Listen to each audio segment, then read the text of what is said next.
Jérôme, bonjour. Vous êtes le gérant de notre bébé. Notre bébé vient d'avoir 5 mois. Vous êtes le premier à le savoir. Notre bébé, c'est le fonds commun FCP Mon PEA. Est-il toujours en bonne santé? Écoutez, oui, le fonds s'est bien comporté puisqu'il a une performance de 11,5% depuis l'origine, au-dessus de celle du CAC 40.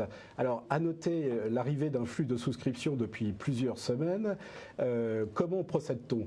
Au fil de l'eau, nous investissons sur des contrats CAC 40 jusqu'à environ 7 à 8% du portefeuille et ensuite nous lançons un programme d'achat sur la majorité ou la totalité des lignes existantes dans le portefeuille. Dernière information, au niveau de l'exposition, nous sommes en permanence exposés aux actions à 96-98%. En fait, on suit toujours les règles extrêmement simples que nous suivions depuis 1996 sur une chaîne de télévision, messieurs, tous les week-ends, vous vous en souvenez bien sûr, c'était la bourse et votre argent. Maintenant, ces 2 dernières semaines, on a procédé à des mouvements, Jérôme. Lesquels?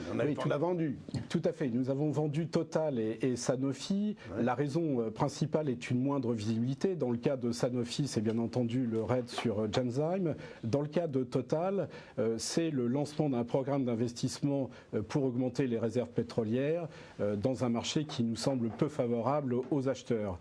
Bien entendu, ces dossiers restent de qualité, mais nous pensons qu'il y a de meilleures opportunités actuellement sur le marché. Donc on peut faire mieux ailleurs. D'ailleurs, on a procédé aussi à des achats. Tout à fait. Nous avons investi sur Gemalto. Ah, ça, c'était dans notre liste de conseils il y a 15 jours. Tout à fait. Donc, société française, leader mondial de la sécurité numérique, notamment le passeport biométrique, la carte SIM dans vos téléphones portables et également la carte bancaire. Gemalto vient de signer un accord avec Verifone pour se lancer sur le marché américain.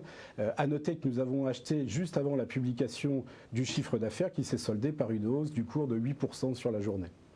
Ensuite, nous avons investi sur le dossier Daimler.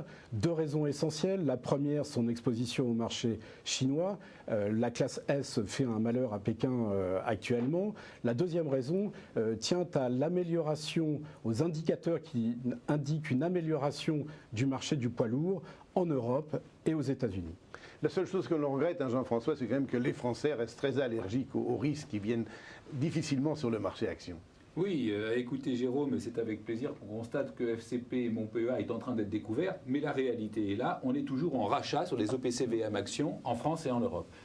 Cependant, un petit espoir. Aux États-Unis, la tendance a l'air de se renverser. On a été en rachat au premier semestre. Désormais, on passe en souscription avec bien sûr les Américains qui délaissent encore un petit peu leurs propres actions. Ils vendent les mutual funds d'actions américaines. Ils achètent beaucoup évidemment les mutual funds d'actions étrangères et c'est des flux importants puisqu'ils vendent pour environ 200-500 millions de dollars par semaine et ils achètent pour 5 à 7 milliards de mutual funds valeurs étrangères.